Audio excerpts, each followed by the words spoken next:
সন্তান আল্লাহ তাআলার দেওয়া সবথেকে বড় নেয়ামত। বিশ্বাস না হলে একবার তাকান সেই মানুষটির দিকে যার কোল খালি। বুঝে যাবেন আপনার কাছে যা বিরক্তির মনে হচ্ছে তা কারো কাছে অপ্রাপ্তির যন্ত্রণা।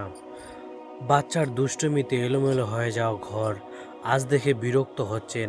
খেলনা ছড়িয়ে আছে, দেওয়ালে রঙের দাগ, প্রতিটি কোণজুড়ে ছোট পায়ের দৌড়ঝাঁপ, সব যেন অগোছালো। কিন্তু জানেন কি, এই এলোমেলো ঘর একদিন ঠিকই সাজানো গোছানো পরিপাটি হয়ে যাবে। তবে সেই ঘরে থাকবে না খিলখিল করে হেসে ওঠা শিশুর কণ্ঠস্বর, থাকবে না ছোট্ট পায়ের চুপচাপ শব্দ, থাকবে না খেলনার টুংটাং আওয়াজ কিংবা ঠোঁট ফুলিয়ে কান্নার সুর। হয়তো তখন আপনার ঘর থাকবে, কিন্তু আপনার সোনামণি তার শৈশব পেরিয়ে বড় হয়ে গেছে। তার একটি নিজস্ব জগৎ তৈরি হয়েছে। সেখানে আব্বু আম্মু বলে আপনাকে বারবার ডাক দেওয়ার সময় নেই।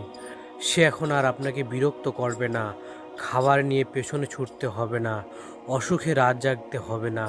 শুধু পড়ে থাকবে কিছু মধুর স্মৃতি, শৈশবের কোমলতায় গড়া কিছু মুহূর্ত। সন্তান আল্লাহ তাআলার দেওয়া সবথেকে বড় নেয়ামত। বিশ্বাস না হলে একবার তাকান সেই মানুষটির দিকে যার কোল খালি। বুঝে যাবেন আপনার কাছে যা বিরক্তির মনে হচ্ছে তা কারো কাছে অপ্রাপ্তির যন্ত্রণা। তাই বলছি, আপনার শিশু সন্তানকে দুষ্টামিগুলোকে বিরক্তি নয়, বরং আনন্দের চোখে দেখুন। পারলে তার সঙ্গে খেলায় যোগ দিন, একসাথে মজা করুন, কারণ সময় একদিন পেরিয়ে যাবে, থেকে যাবে মধুর স্মৃতি। আর একটা কথা মনে রাখবেন, শিশুদের সান্নিধ্য পৃথিবীর সবথেকে প্রশান্তিদায়ক অনুভূতি। আপনি যে অবস্থায় থাকুন না কেন, আপনার সন্তানকে কাছে পেলে অন্তর নরম হয়ে যাবে। একটা স্বস্তি কাজ করে যা আপনি দূর থেকে কখনোই অনুভব করতে পারবেন না। আর রিজিকের খোঁজে অনেকে সন্তানদের থেকে দূরে চলে যাচ্ছেন।